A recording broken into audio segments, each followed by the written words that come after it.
একজন বলল, আপনি কি করেন? আমি আপনার সামনে বসে আছি।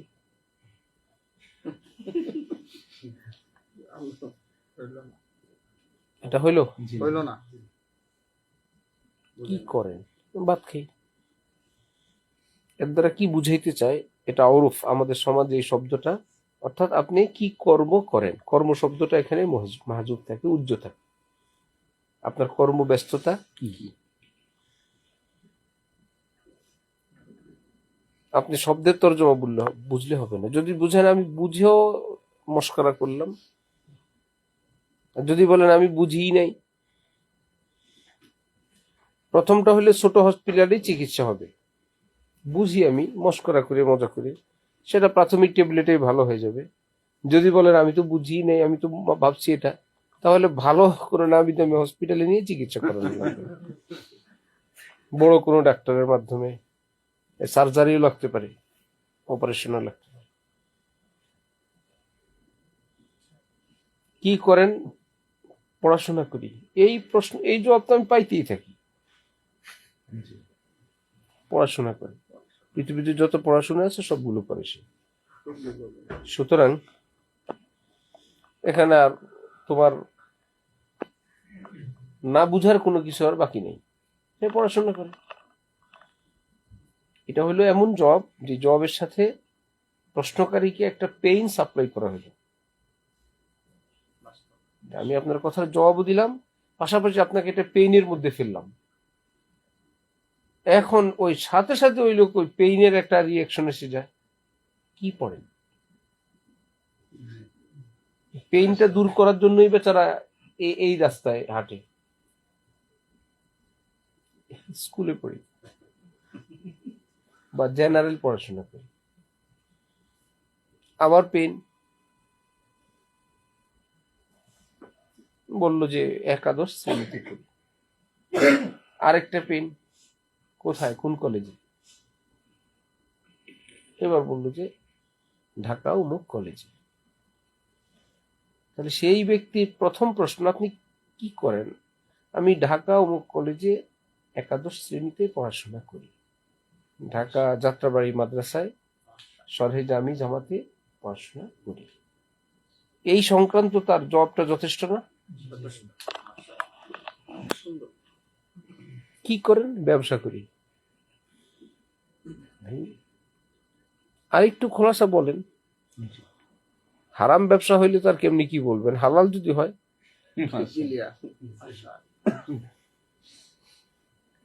এরকম গুডমুড জব দেয় তো যারা হারাম ব্যবসা করে,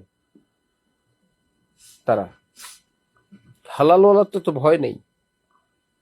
আমি কাপড়ের খুচরা ব্যবসা করি। আবার কেউ আছে অতি বুজুর্গির কারণে এটা বলে না, এটা বললে আমার আবার অহংকার হয়ে যায় কিনা। আমাদের হাজী হুমায়ুন সাহেব, ছোট বাচ্চা যেটা আসছে ওর মুসলমানই করাইতে গেছে, কসমেটিক সার্জারি, 25,000 বা 20,000 টাকা হইল রেট। ডাক্তার সাহেব দেখলেন যে ফ্যামিলি হুজুর হুজুর দেখা যায়, কি না কি, একদম 25,000 ওইটা এসে গেছে। আপনার গল্পই বলতেছি। হ্যাঁ, সনদ এখন সরাসরি শুনবে। হ্যাঁ,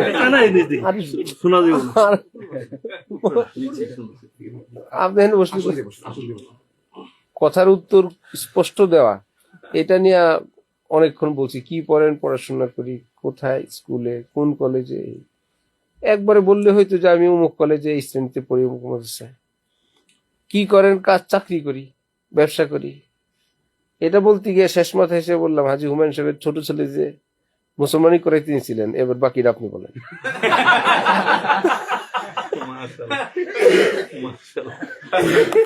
রেকর্ড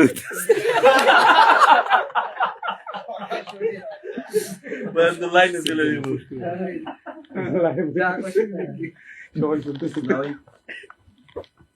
ধানমন্ডি এইটা ধানমন্ডি ডাক্তারের কাছে হুজুর টাইপের। আমি কয়েকবার গেছি, জিজ্ঞেস করতেছে মুসলমানের জন্য 20,000 টাকা। ঠিকঠাক করে যেদিনকে টাকা দিতে যাবো মুসলমানি করাইবো, পরে কোনো রিসিপ্ট কেটে নিয়ে আসে। মানে কত দিব স্যার? স্যার বলছে, স্যার কি আপনি বলতেছে, আপনি কি করেন? আমি বললাম ফুলের ব্যবসা করি, ফুলের দোকান আছে। 20,000 টাকা তো আপনি 15।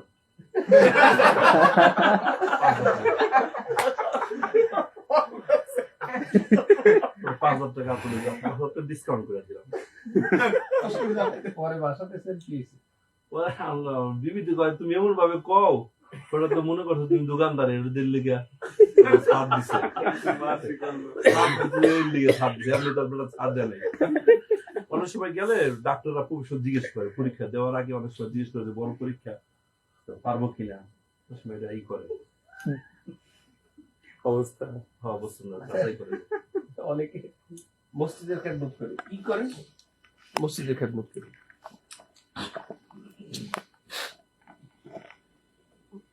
দুই পার্টি, ছোট খেদমত করে হয়তো খাদেম অথবা মুয়াজ্জিন।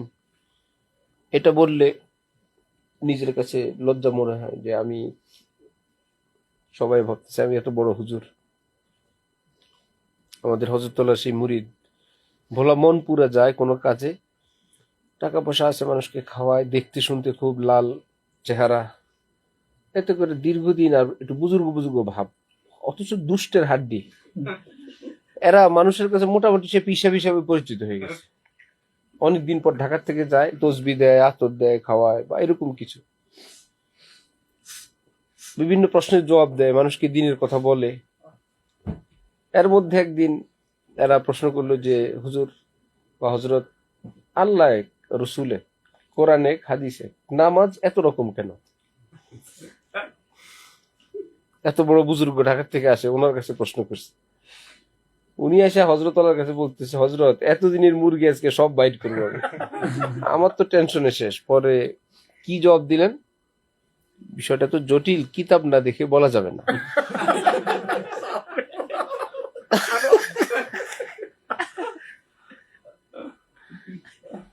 ছোট খেদমত এটা বললে অনেকে লজ্জাবোধ করে। লজ্জাবোধ এটা অহংকার।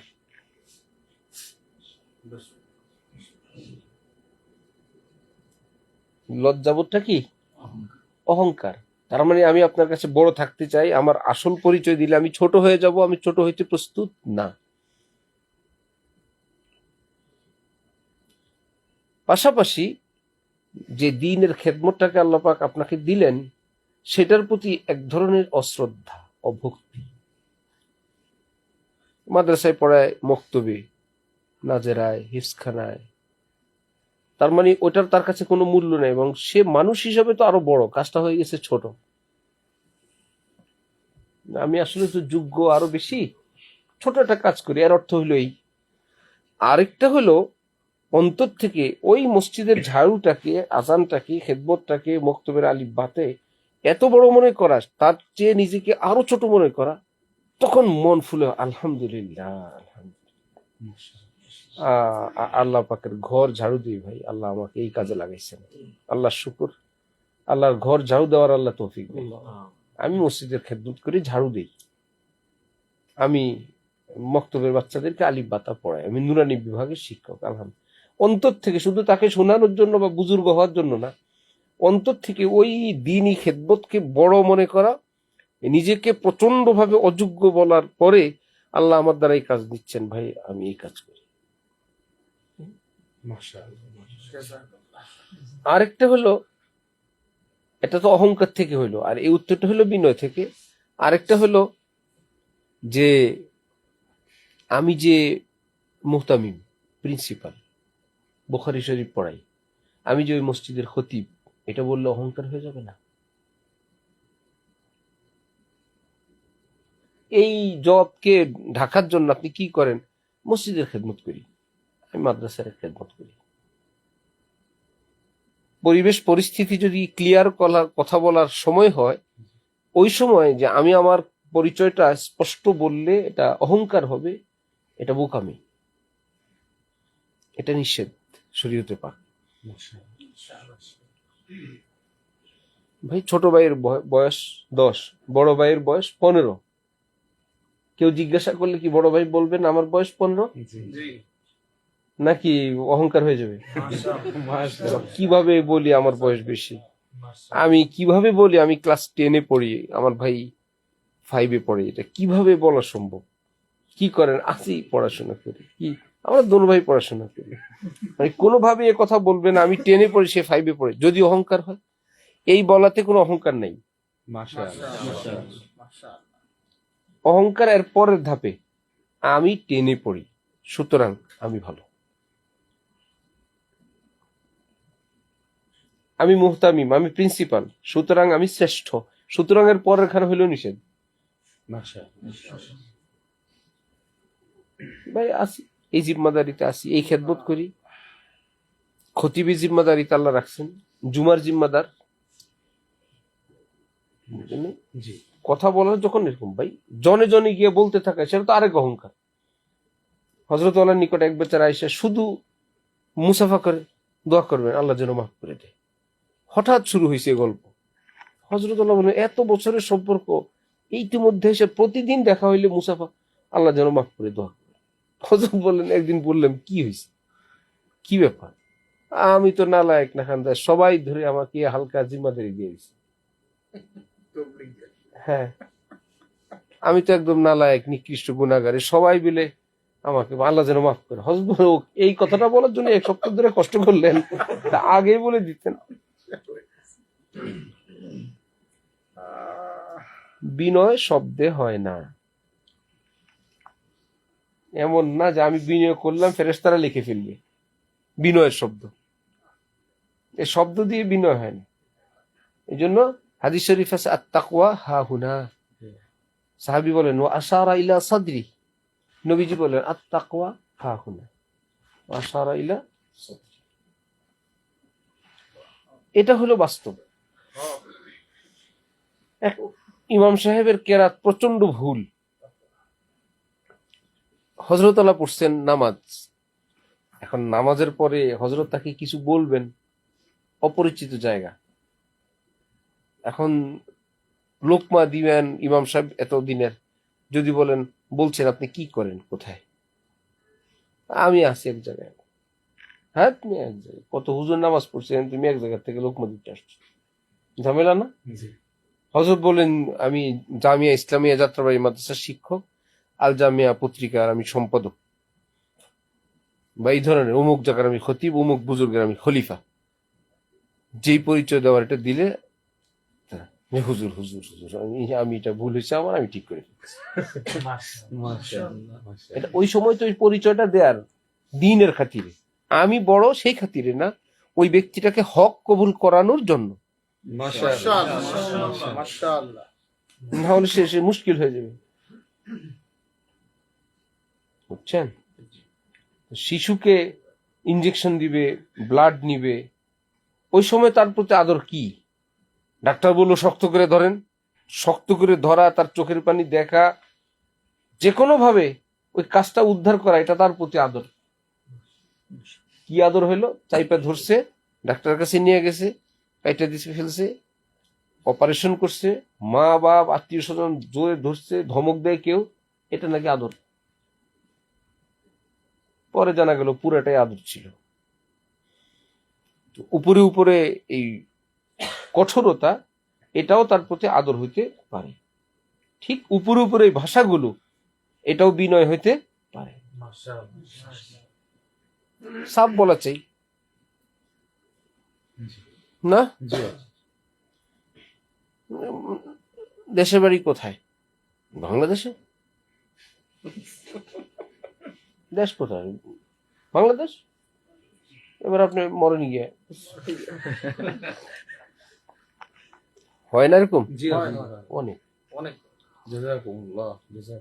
মজা মজা, জরুরতের সময়, প্রয়োজনের সময় সাফ কথা বলে দেওয়া আছে, যে সুয়ালের উদ্দেশ্য বুঝা চাই। দেশের বাড়ি দিনাজপুর, চাঁদপুর, কুমিল্লা, ঢাকা। আরেক পার্টি আছে আমাদের ছাত্রদের মধ্যে পাওয়া যায়, বাসায় যাই। বাসা শব্দটা সাধারণত ব্যবহার হয় কোথায়? শহরের জন্য।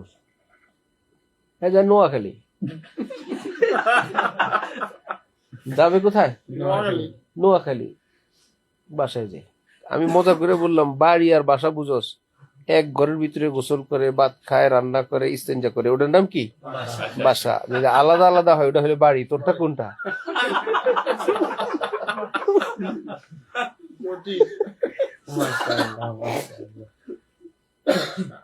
থাকার ঘর, রান্নাঘর, ইস্তেঞ্জা মিস্তেঞ্জা সব কিসের ভিতরে? এক ছাদের তলে। এটা তোর কোনটা? কোন আমাদেরটা আলাদা, বলে ওটা বাড়ি।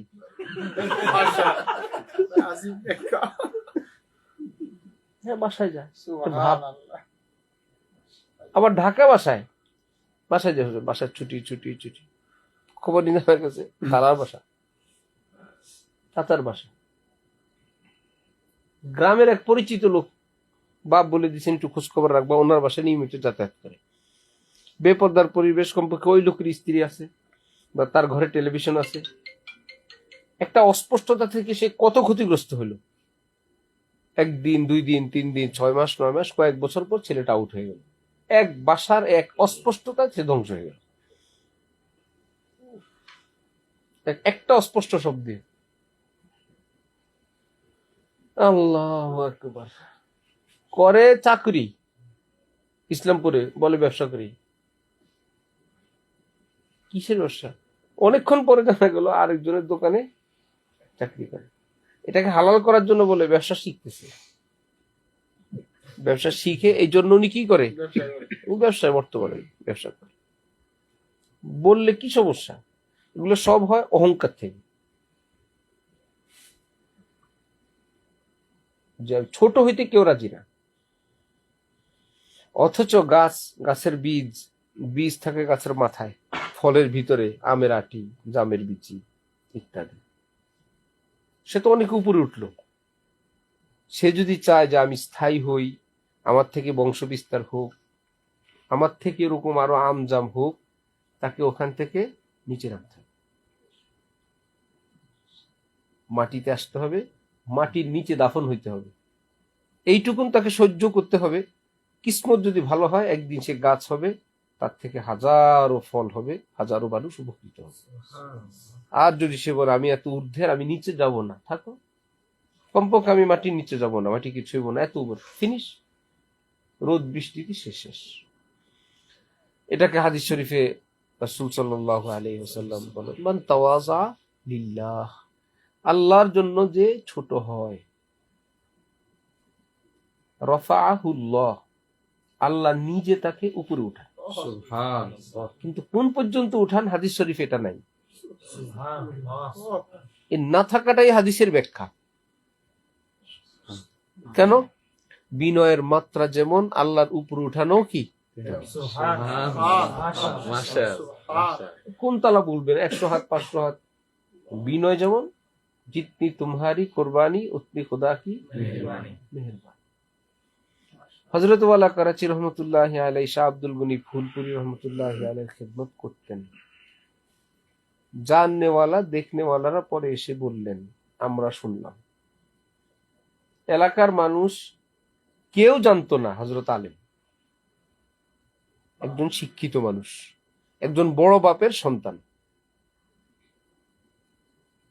না পোশাকে, না খেদমতে, না চাল চলনে, না তার আচরণ। 16-17 বছর শাহ আব্দুল গনি ফুলপুরির কাছে একটা কাজের লোক।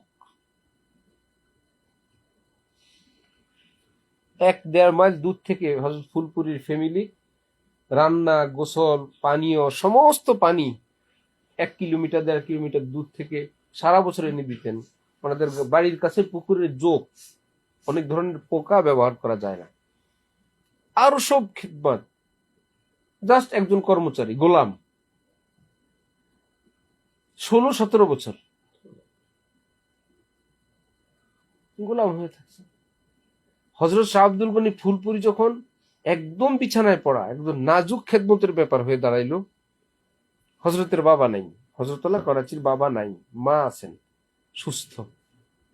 মায়ের কাছে গিয়ে আবেদন করলেন যে শাহ আব্দুল গনি ফুলপুরির স্ত্রী নাই, ওনার নাজুক একান্ত খেদমত করা দরকার, আপনি এই সৌভাগ্য অর্জন করতে পারেন। আপনি যদি হযরতের কাছে বিয়ে বসে যান, তাহলে আপনি এই সৌভাগ্য অর্জন করার সুযোগ আছে।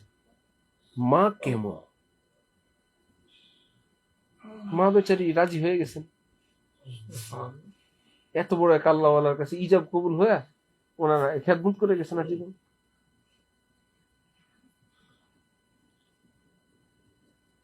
হজরতের স্ত্রী হজরত মাজহার সাহেব রহমতুল্লাহ আলাইহির আম্মা, আমরা যতটুকু জানি উনি বিধবা ছিলেন। উনি বলছেন আমার কোনো হুকুকের কোনো কিছু করা লাগবে না, উনি যদি আমাকে শাদী করেন। হজরত শাদী করছেন। এত বড় নেককার মানুষ ছিলেন হজরতের স্ত্রী যে একবার আল্লাহ পাকের কাছে হজরত যে মিয়া মাজহারের আম্মার উসিলে আল্লাহ আপনি আজকে দোয়া কবুল করেন, নিজের বিবির নাম বলে যে ওনার উসিলে আল্লাহ আপনি দোয়া কবুল করেন। কি হয়েছে? জীবনের স্বাদ অনেক রকমে আছে। খুব সিম্পল এক জীবন, স্বচ্ছ, বিনয়, খেদমত, পরোপকার, তাকওয়া, তাহারাত, এর মধ্যে এক মজা আছে। আরেকটা মজা, সেটার কোনো প্রান্ত নেই। বেপরদা, অশ্লীলতা, হারাম সম্পর্ক, টাকা উড়ানো, বিপুল খরচ করা, ওটার কোনো কিনারা কেউ পায় নাই। কিনারা তো পায় নাই, যেই আশায় দৌড়ঝাঁপ সেটাও পায়নি। কি মুশকিল। করাচি হজরতের এক শের আছে, কুছ করম তো নকদ ফরমা দিজিয়ে বাদ মরনে কে না ওয়াদা কিজিয়ে। এটা হাদিসে পাক, কোরআনে পাকের ব্যাখ্যা। আবার জুমলায় খবরিয়া কি ইনশাইয়া বানাইছেন, যেটা আল্লাহ পাক ঘোষণা দিয়েছেন করবেন, সেটাকে আবার তিনি আবেদন করছেন, আল্লাহ আপনি সব বাকি বলবেন না, যে আপনার জন্য আমি এত এখানে করব, আপনি সব পুরস্কার পরে দিবেন, এটা বলবেন। আল্লাহ আমার অশান্ত মন তো চায় যে এখানেই কিছু নগদ ঘটুক, কিছু তো নগদ দেন। আর এটা কোরআন শরীফে আছে, আল্লাহ কিছু নগদ দিয়েই দেন, সেটাকে উনি এই ভাষায় বললেন। আসলে নগদ আল্লাহ কিছু দিয়েই দেন। তো যেখানে রব্বুল আলামিন নগদ দেন, সেই নগদ কি? কোরআনে পাক আল্লাহ পাক বললেন, যারা আমার হয়ে থাকে আমি তাদেরকে 2টা জান্নাত দেই, দুনিয়াতে একটা দিয়ে দিই। সুবহানাল্লাহ, সুবহানাল্লাহ। এই জন্য আল্লাহর সঙ্গে ব্যবসার নাম রাখছেন তিজারাতান লান তাবুর। আমার সঙ্গে ব্যবসায় কোনো লোকসান নেই, সুবহানাল্লাহ। এই ব্যবসায় কোনোই লোকসান নেই। 1 হরফ পড়ছে লাভ, 1 শব্দ পড়ছে লাভ, নিয়ে যাও, এইটুকুনে সওয়াব নিয়ে যাও, নগদ নিয়ে যাও। পৃথিবীতে কেউ বলবে মাত্র টাকা জমা দিলেন ব্যবসার জন্য, বললেন লাভ নিয়ে যাও? 1 টাকা দিলেন ব্যবসার জন্য, 1 টাকার লাভ নিয়ে যাও, বলবে কেউ? জি না, এই পৃথিবীতে আছে? জি না। আল্লাহ পাক বলবেন আমার লাভ আমি নগদ দিয়ে দিই সাথে সাথে, সুবহানাল্লাহ, সুবহানাল্লাহ। লোকসান নেই। মাশাআল্লাহ, পরে দেখা যাবে এখানে লাভ হইলে তুমি পাবা, ইত্যাদি ইত্যাদি। আল্লাহ পাকের আরেক নাম শাকুর, কদরদান, মূল্যায়ন করেন, মূল্যায়নকারী। এত বেশি মূল্যায়ন করেন তিনি, এত বড় হয়ে ছোট্ট থেকে ছোট্ট কোনো বিষয় একটু নিঃশ্বাস ফেলতে গিয়ে আল্লাহর কথা মনে পড়ছে, কোন বুজুর্গের কথা, আল্লাহ ওয়ালার কথা মনে পড়ছে, নেক সালেহের কথা মনে পড়ছে। আল্লাহ হযরত আবু হুরায়রা, আল্লাহ ইমাম গাজালি কি জানি ছিলেন, আল্লাহ সাহাবীরা জানি কোথায় কিভাবে হাঁটছেন, এমনি তো সাথে সাথে আল্লাহ পাক অন্তরে নূর দান করে দিয়েছেন। সুবহানাল্লাহ, সুবহানাল্লাহ। এ আবার কেমন? তো আমরা বলি যে ভাই এক ফুল পৃথিবীতে এমন, ওই ফুলের নাম নিলে ঘ্রাণ আসে।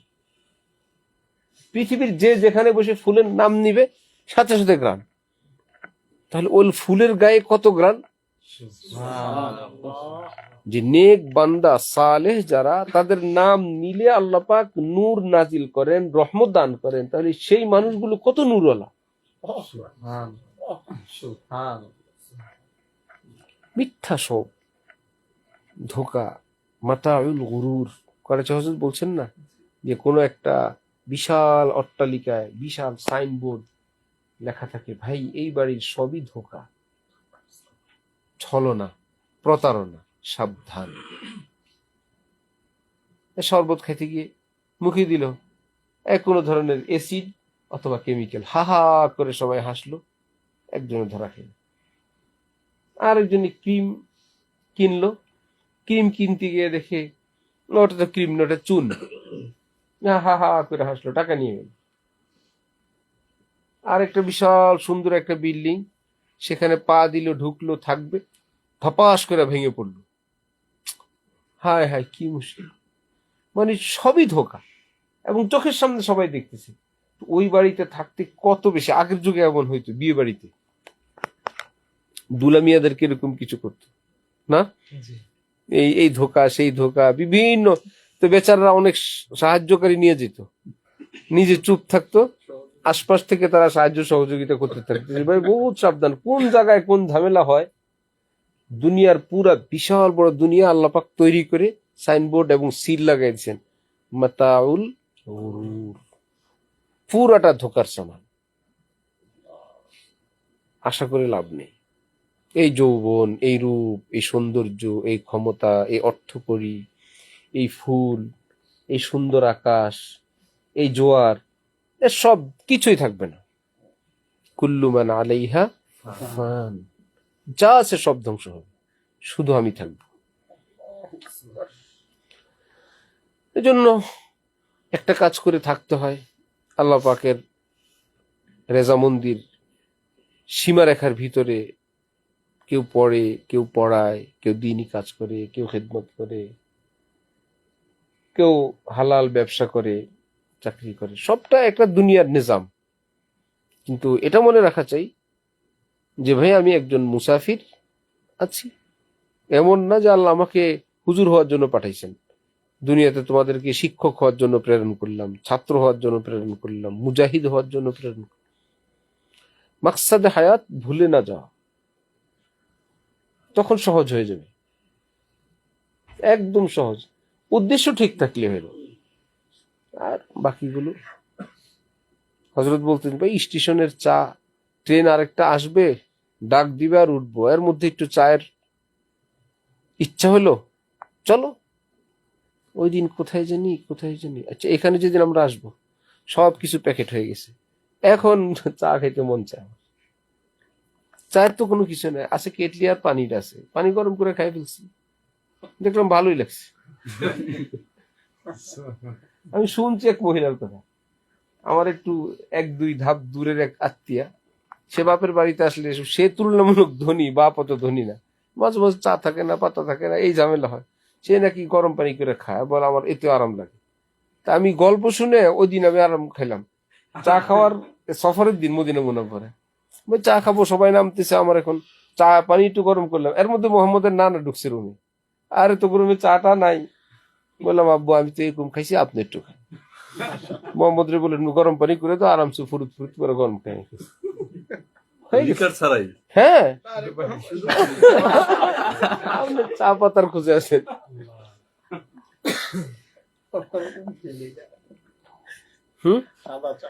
তোমরা খেয়ে দেখো বা এর তোমরা বুঝবে না, যারা একটু চায়ে অভ্যস্ত হালকা, এবং সে আগের পরেরটা টের পায়, চা কোনো সে বরিশালের লোকের মতো চৈতন বৈতনই নেই।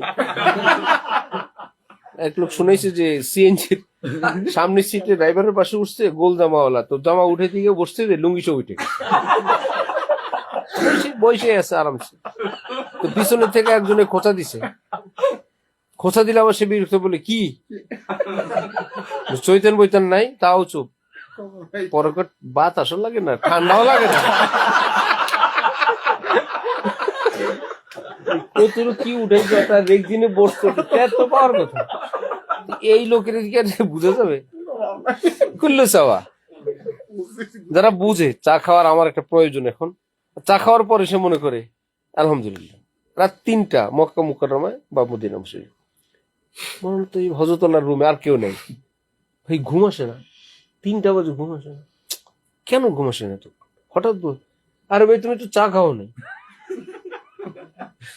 চা খাওয়াই না, এই জন্য ঘুম আসে না। লাইট জ্বালাও, লাইট ফেট জ্বালাই দিয়ে চা বসাই দিছি, চা খাওয়ার পর খাই বলতেছি আলহামদুলিল্লাহ, আল্লাহ শান্তি, একটু পরে ঘুম এসে গেছে। এটা তো দেখছি, পরে আমাদের বাসায় এরকম হয়েছে, ঘুম আসে না বা বিরক্ত লাগে, কি হইলে ঘুম আসবে, পুরোটা ব্যতিক্রম, পুরো উল্টা একটা কথা। একটু চা সুন্দর করে বানা খাইলাম, অনেকে বলে কফি খেলে ঘুম আসে না, কফি খালি ঘুমায় আবার ঠিক না? ঘুমের দলে কফি খাই, মানে ঘুমা আসার লিগে কফি হ্যাঁ, এর মধ্যে একটা ক্যাফেইন থাকে তো কফিতে। আছে। ওই যে কিছুদিন আগে জি, এই কিছু শরীরের ভিতরে হ্যাঁ হ্যাঁ, ওর একটা আছে হরমোন যাতে উঠছে, ওটা কি যেন কি হইলে কফি না খাইলে ঘুমাইবো না, ওটা অনেক সময় হয় শরীরের ভিতরে। এই তো হজরতের ওটা হয়েছে এটা। আমরা মাসাল্লাহ দুজন উঠে চাটা বানায় খায়া মাসাল্লাহ ঘুম এসে গেছে। তো যার এরকম প্রয়োজন সে আগের কষ্টটা পরের ইতমিনানটা বুঝে না। জি তো সে এরকম যার জিক্রুল্লাহর প্রচন্ড নেশা উঠে, যে একদম কতক্ষণ হচ্ছে আল্লাহরে ডাকি নাই, একদম নাম নেই নাই, কেমন লাগে। এই চুপে চুপে বসে কয়েকবার এই মানুষের মধ্যেই কয়েকবার ডাইকা সে রুহের খোরাকের ব্যবস্থা করে অন্তরকে সান্ত্বনা দিয়ে দিচ্ছে। কেউ টের পায় নাই পাশে, পেরেশান লাগতেছিল, সে আরামসে তার শান্তির সে রুহের গেজা সে দিয়েছে, সে রুহকে তাগড়া বানায় বসে আছে। অথবা কোনো খেদমত একজনের করে দিল। খেদমত কঠিন এক কাজ, ছোট হোক বড় হোক, সন্তান হোক পিতা হোক মাতা হোক স্বামী হোক স্ত্রী হোক, পরিচিত হোক অপরিচিত, কারো খেদমতে যতক্ষণ আমি আছি আল্লাহ আমার খেদমতে আছে, এটা বিশাল এক কাজ। নগদ কবরে তো সব বাকি, কি আর করবো, ওয়াশরুমে গিয়ে ওয়াশরুমটাই সাফ করে দিয়ে আসলাম, রুমটাই ঝাড়ু দিয়ে দিলাম, আর বিছানা কয়েকটা আছে একটু টান টান করে দিলাম, একদম সাথে সাথে অন্তরের একদম নূর এসে যায় সাথে সাথে। এই ব্যবসার কোনো লোকসান নেই। যারা এই পথ ধরে শান্তির জন্য, এরা ছেঁড়া চাটার মধ্যেও সুখী আরামসে।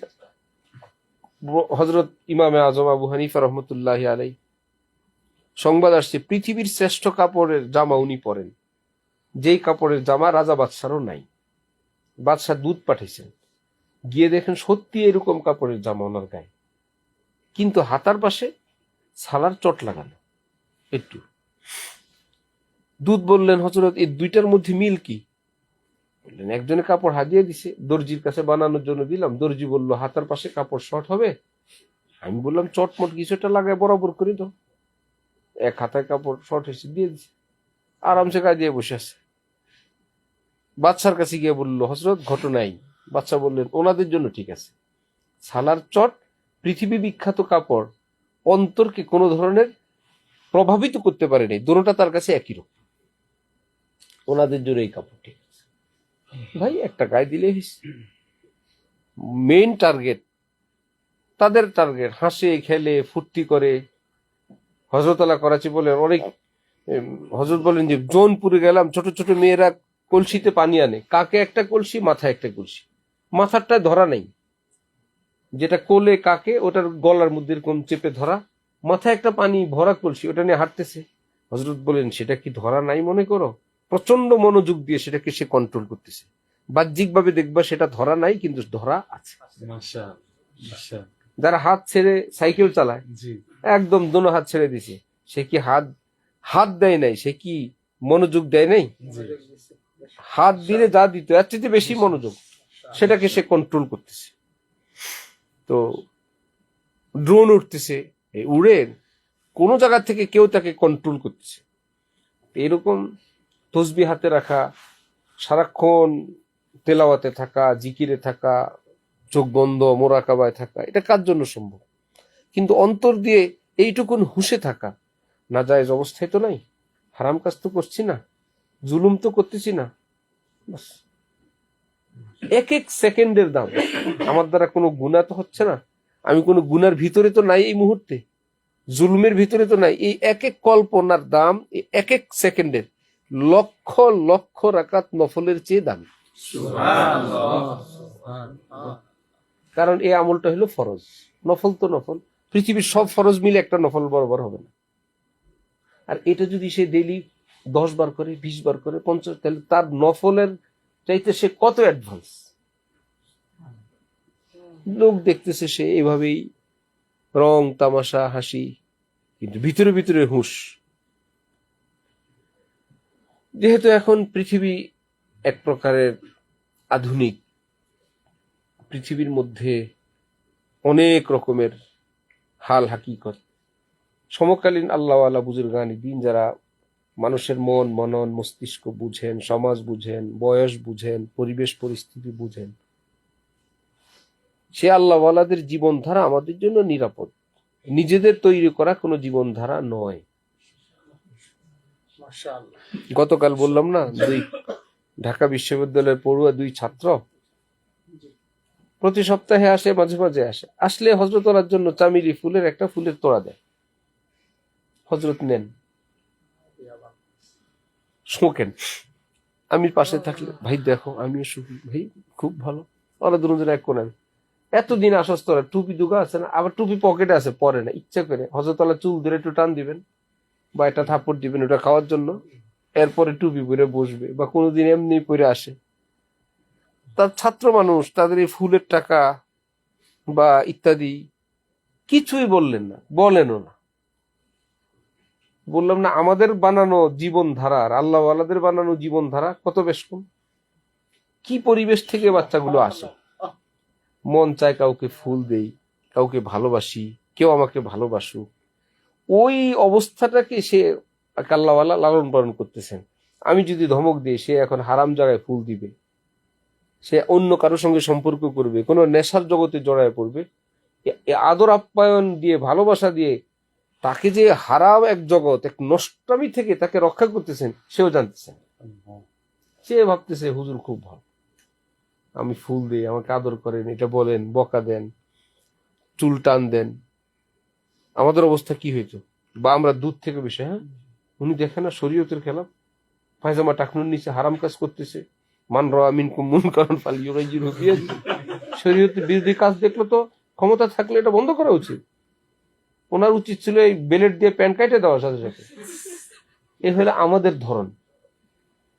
অথচ হাকিমুল উম্মত হযরত থানবী বলেন, তোমাদের জেনারেল বাচ্চাদেরকে, স্কুল কলেজ পড়ুয়া ছেলেদেরকে আমাদের কাছে আনবা, ওয়াদা করলাম নামাজের কথা বলবো না, দাড়ি রাখতে বলবো না, পায়জামা কাপড় টাকনুর উপর উঠাইতেও বলবো না, যাও।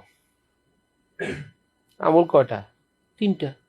দাড়ি রাখতে বলবো না, নামাজের কথা বলবো না, টাকনুর উপর যে, এই ব্যতীত যে আরো কত হাজার আমলের চারা লাগাই দিবেন সে জানবেই না।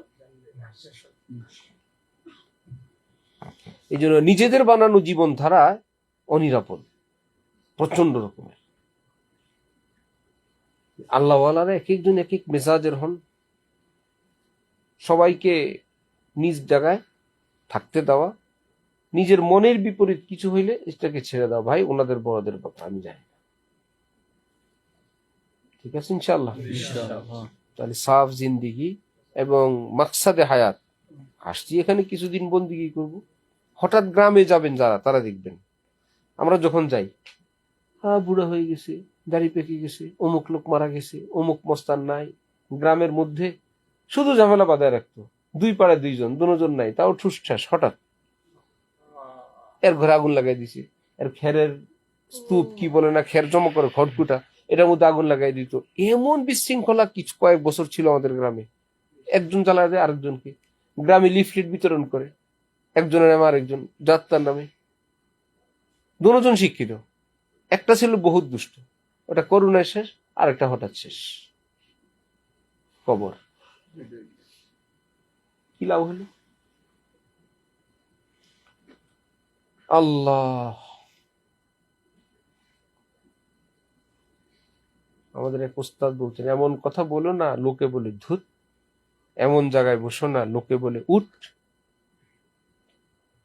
না বসলে এমন জায়গায় উঠ, আর এক কথা বললো আরে ধুত, এটা না বলা চাই।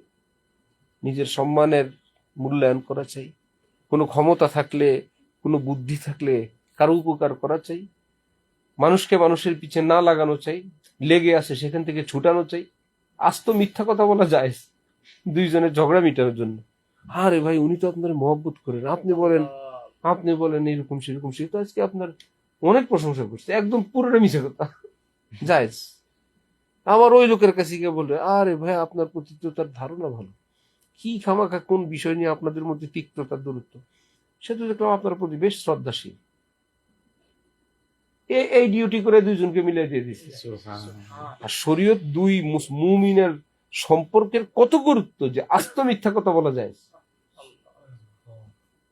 সেটা কারো হক নষ্ট না হয় সেটা রেয়াত করতে হবে। যে মিথ্যা কথা বলা যায়, উনি বললেন যে আপনার থেকে উনি 1 কোটি টাকা পাইতো, উনি বলছেন মাফ করে দিচ্ছি।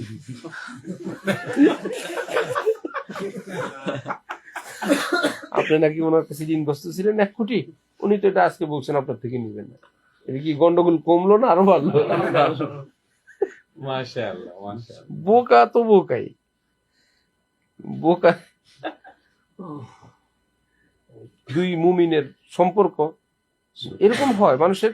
সবসময় মনে রাখবেন, আমরা একদম সবাই, ঠিক আছে? আমরা যখন এই জায়গাটায় বসি, আমাদের একটা রূপ আছে, আমাদের একটা পার্সোনাল রূপ আছে। ভাইয়েরা বসছি, বোনরা বসছি, আব্বা আম্মা আসছেন, আরেক রকম হয়ে গেছে। এই কথাটাকে আপনি পিছনে গিয়ে যদি একটু রং দিয়ে হাত পা লাগাই দেন, এটাকে বন্ধ করার জন্য হাদিস শরীফে আল মাজানিসু বিল আমানা, মজলিসের মধ্যে যদি কোনো কথা হয় এটাকে বাইরে গিয়ে ফাঁস করা যায় না। মজলিসে শেষ, ভালো কথা হইলে বলো, কারো ব্যাপারে আলোচনা হয়েছে, কোনো ব্যাপারে কোনো সিদ্ধান্ত হয়েছে, কোনো ব্যাপারে প্রশ্ন হয়েছে। হযরতে হাফসা রাদিয়াল্লাহু তাআলা আনহা, হযরত ওমরের মেয়ে, স্বামী মারা গেছে। হযরত ওসমানকে বলছেন, ভাই আমার মেয়েরা তো জামাই মারা গেল, তুমি বিয়ে করে ফেলো। হযরত ওসমান বলেন পরে জানাবো। কয়েকদিন পর বলেন, না ভাই। হযরত ওমর পেরেশান, আমার মেয়েরা কম বয়সে বিধবা হয়ে গেল, জামাই নাই। হযরত আবু বকর সিদ্দিকের কাছে গিয়া, তাহলে আপনি বিয়ে করেন। কি সম্পর্ক? হযরত ওমর বলতেছেন আবু বকর সাহেবকে, আমার মেয়েরা আপনি বিয়ে করে ফেলেন। আবু বকর সাহেব চুপ। কয়েকদিন পরে প্রস্তাব আসছে রাসূলুল্লাহ সাল্লাল্লাহু আলাইহি ওয়াসাল্লামের পক্ষ থেকে। হযরত ওমর বলেন, ওসমান 2-3 দিন টাইম নিয়ে না করছে, অত কষ্ট পাইনি। আবু বকর কোনো জবাবই দিল না, আমার মেয়ের কি কোনো দাম নাই? কিছুই বললো না। আমি বললাম বিয়ে করেন, হ্যাঁ না, কোনো পাত্তাই দিল না। হযরত আবু বকর নবীজির বিয়ের পরে বলে, ওমর আমি কেমনে তোমার কিছু হ্যাঁ না কেমনে বলি? কয়েকদিন আগে নবীজি আমার সঙ্গে হাফসার বিয়ের ব্যাপারে মশওয়ারা করছেন, আমি তো এটা তোমার কাছে ফাঁস করতে পারি না। ওই যে আল মাজালিসু বিল আমান, এটা আর আলাদা তোমাকে প্যাকেট দিয়ে বলে দিতে হবে না, খবরদার এই কথা আপনি কারো কাছে বলবেন না, এটার বলার কোনো প্রয়োজন নাই। কেউ মশওয়ারা করছে ওই পর্যন্তই শেষ। যার সাথে মশওয়ারা করছে সে পৃথিবীর কারো কাছে বলতে পারবে না। নবীজি তো বলেন না, খবরদার দুনিয়ার। নবীজি কি জানতেন এই ঘটনা ঘটতে ঘটতে পর্যন্ত আসবে? কিন্তু হযরত আবু বকর জানতেন, নবীজি পরামর্শ করছেন, অথবা গোপন কথা বা ইয়েস নো কোনটা হয়। হযরত ওমর বলেন, এমন কষ্ট পাইলাম, এত ঘনিষ্ঠ মানুষ করলেন না, পরে তো নবীজি শাদী করলে। এবার হযরত আবু বকর সিদ্দিক বললেন, ঘটনা ছিল আমি তো ভাই ইয়েস নো বলার কোনো অবস্থা আমার ছিল না, এই জন্য আমি তোমাকে কিছু বলি নাই, সরি, তুমি কষ্ট পাই। পরীক্ষার আগে ঢালকানগর মাদ্রাসায় আমাদের এক উস্তাদ মহব্বতের কিছু পড়াইতেন, উর্দু ফার্সি কিছু বাংলা, ওনার নাম স্যারই ছিল, কিন্তু দাওরা হাদিস পাস, আব্দুল হালিম সাহেব। ছাত্রদের সঙ্গে ফ্রি। পরীক্ষার আগে ছাত্র গিয়ে হুজুর একটু দাগায় দেয়, কোনটা কোনটা আসবে একটু দাগায় দেয়। হুজুর বলল প্রশ্ন হয়ে গেছে, এখন দাগায় দেওয়ার অর্থ 2টা। যেটা যেটা প্রশ্নে আসছে আমি আপনারা দাগায় দিলাম, একটা অন্যায় কাজ করলাম। আর প্রশ্নে যেটা আসে না, আমি তো জানি আসে না, তারপর আপনারা বললাম এটাও আসতে পারে, এটা মিথ্যা কথা।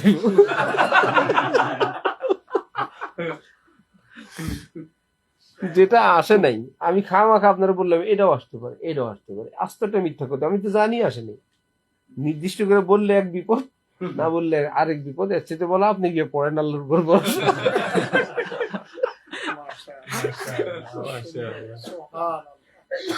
হুজুরের গল্প আজীব। মানে হুজুরের গুলিস্তানে এক বন্ধু থাকতো, হুজুর অনেক অনেক যাতায়াত করতেন ওদিকে। ছাত্ররা বিকালবেলা যেখানেই গেছে, মাগরিবের পরে আসার পরে জিজ্ঞেস করতেন, তো জুতা কিনছিলেন? মানে হুজুর পাশের থেকে দেখছেন গুলিস্তানে জুতা দামাদামি করতেন, ওই জায়গায় আবার দেখা করে না। পরে এসে বলেন, তো কত? পরে কি বেটার লগে কি, ওই যে দেখলাম রিক্সাওয়ালার লাগে।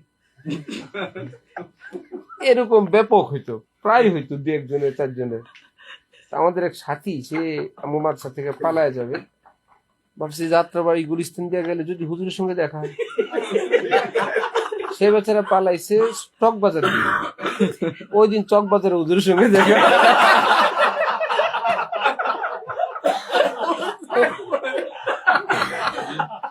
জিয়া জিয়া এক এলাকা। হায় রে হাসি। খুব মিশুক ছিল হুজুর। এখন আবার দীর্ঘকাল পরে ঢালকানগর আবার ফিরে আসছেন, ওখানে আসছেন ওখানে। আমানত তো আমানত, এটাও নাই মুসলমানের মধ্যে, আমানত একদম নাই, কারো ইজ্জতের আমানত নাই, জিজ্ঞাসা করার আগেই খোঁজা, সাংবাদিক সাহেব। আর এখন ফ্রি মিডিয়া হয়ে তো একদম মানুষের মান, ইজ্জত, সম্মান একদম শেষ। কোন মুসলমানের দোষ ঢেকে রাখার যে এক আমল মুমিনের ছিল, এটা শেষ হয়ে গেছে। কে কার আগে বলতে পারবে, সত্য মিথ্যা যাই হোক, কে কত প্রচার করবে, এই এক প্রতিযোগিতা। তাহলে কি হচ্ছে, আমরা অপমান করার, বেইজ্জত করার যে এক প্রতিযোগিতা, কাফের মুশরিকদের কাছে দেখতেছে আমাদের মধ্যে পরস্পর যেন সামনে আমরা একরকম, পিছনে আমাদের মধ্যে একটু ভিন্নতা আসতেই পারে। শেষ কথা হলো, মনে রাখবেন, মুরব্বী যারা হন অথবা কারো কাছে কেউ নালিশ করলে তিনি বিষয়টাকে, যিনি বললেন অভিযোগকারীকে সান্ত্বনা দেওয়ার জন্য অনেক রকমের কিছু বলেন, এটা চূড়ান্ত কোনো ফয়সালা না। দুই ভাই ঝগড়া করলো, এক ভাই গিয়ে বাবার কাছে বললো, বাবা বল হ্যাঁ এমনটা করলো আমি দেখতেছি। এটা আপনি গিয়ে ওই ভাইকে বলার দরকার নেই, আপনার বাবা আপনাকে বলছেন দেখতেছেন। এটা হলো যিনি নালিশ করলেন অভিযোগকারীর জন্য একটা মেডিসিন, সান্ত্বনা, আমার আব্বু আজকে খবর আছে, এটা ওই ভাইকে বলার জন্য না, ওই বাবা তা ওই ভাইকে জানেন। কিন্তু অনেক ক্ষেত্রেই দেখা যায় আমাদের মানুষরা এই কাজটাও করে, জানেন আজকে আপনার আব্বা আপনার বিরুদ্ধে খেপছে, এটা তরজ। হযরত আদম ভুল করেন নাই, আল্লাহ পাক আগে জানতেন না? জি, গন্ধম যে ইচ্ছা করে খান নাই, এটা কি আল্লাহ পরে জানছেন, তদন্তের পরে না আগেই জানতেন? আগেই জানি। আগে জানলে ধমকাধমকি কিসের? জান্নাত থেকে বলে এটা তরবিয়তের একটা নিজাম, আদব। ইচ্ছাই হোক অনিচ্ছা হোক, ভুল হয়েছে তো বাইরে, ধমকা ধমকি দুজন যায়। একজনকে শ্রীলঙ্কা, আর একজনকে একদম জিদ্দা বিদ্যা ফালায়, তাও 22% কেমনে বলছেন জান্নাতের কাপড় রেখে যান। জান্নাত থেকে বাইর করে দিয়েছেন পোশাক রেখে দিয়া, আমার জান্নাতের পোশাক রেখে দুইজন চলে যাও। আবার কোরআন শরীফে বলেন বাইর করছে, কি করছে জানো? গাছের পাতা পুতা টেনে টেনে পড়া শুরু করছে।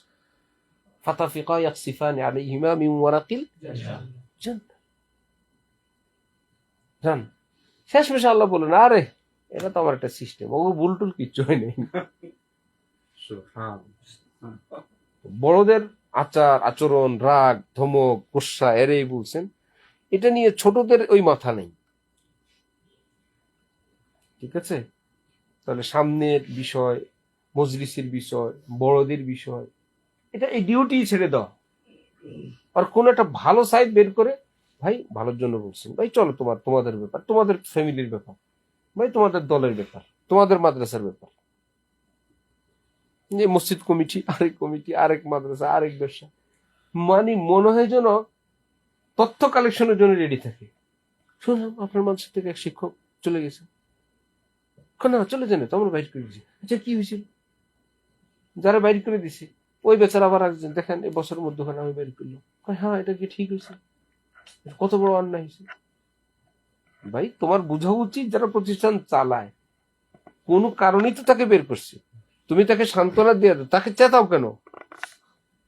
ভাই আমরা তো ডিটেলস জানি না, আপনি একটা প্রতিষ্ঠানে থাকছেন, কি বিষয় হয়েছে, আমি তো এই বিষয়ে দোয়া করে আল্লাহ আপনার জন্য রহমত করেন, সম্মানের সাথে আপনার একটা কাজের ব্যবস্থা করেন, হয়ে গেল। হ্যাঁ তোমার বের করলো, মনে হয় জন্য উনি গায়েব জানেন সব, তোমাকে বের করে দিল, তোমাকে না করে দিল, তুমি এতদিন এই ব্যবসা প্রতিষ্ঠানটা এইভাবে উঠাইলা, হ্যাঁ টাকা দেখাইলো তাকে, তুমি না থাকলে কি হইতো তোমার? আর তুমি যে চুরি করছো, এটা কি সে গিয়ে বলছে আমি চুরি করে ধরা গেছি? গাউসিয়া কয়েকদিন আগে এক মার্কেটে বললাম যে ভাই যে যেই জগতের, ওই জগৎ থেকে তাকে চিনবেন, না হলে চিনতে পারবেন না। ঢাকায় গিয়ে তবলিগ করে, এলাকার মানুষদেরকে খাওয়ায়, খুশবুদার জর্দা এলাকায় তশকিল ইত্যাদি সবাই তো ভাবছে আমি সব গাউসিয়ার লোক এরা গিয়ে দেখে তবলিগ হয়েছে পরে তোরে তো আমরা খুঁজি কত জনের টাকা মেয়ে এখন ওনে তবলিগ গেছস আগে জানতে হবে এই দরবেশ আসছে কোত্থেকে উনি কোন জায়গার থেকে আসছেন ওখানে রিপোর্ট হইলো রিপোর্ট মুসলমানরা এই খোঁজে নেয় না হঠাৎ একজনের দরবেশ হয়ে গেছে দরবেশের পিছনে দৌড় দরবেশ এলাকার সবাই টাকা নিয়ে দৌড় আমাদের মসজিদে থাকে বাদাম তুলে আহা একদম আল্লাহর জন্য এত পাগল শেষে বউ বাচ্চা সব বাদই দিয়ে দিছে পরে অন্য মহল্লা লোকেরা পরে শুনলাম যে মসজিদ থেকে বাইরে এলেই বিপদ টাকা পয়সা লেনদেন বিভিন্ন এই জন্য সবসময় আল্লাহর ঘরে থাকে এটাকে আল্লাহর ঘরে থাকা হয়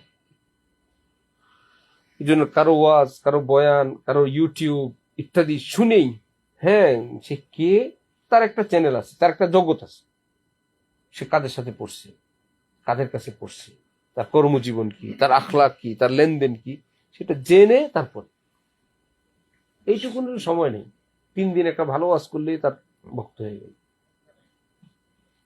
আল্লাহ আমাদেরকে মুসলিম উম্মাকে হেফাজত করেন ওয়া আখিরু দাওয়ানা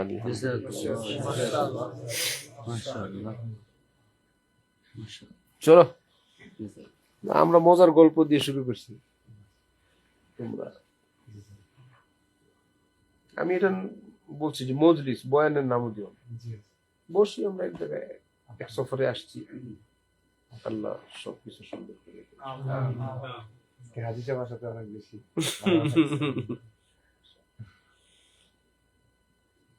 আল্লাহ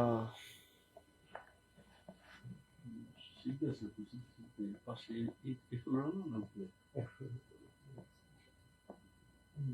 তাকে রোজানাই ছিল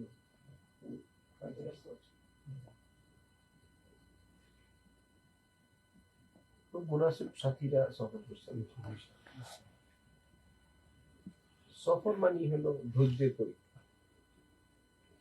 আখলাকের পরীক্ষা আমাদের সফর তো সফর হইতেছে না হুম এত করে লোক সফর হলে 2-4টা মাইল লাগবো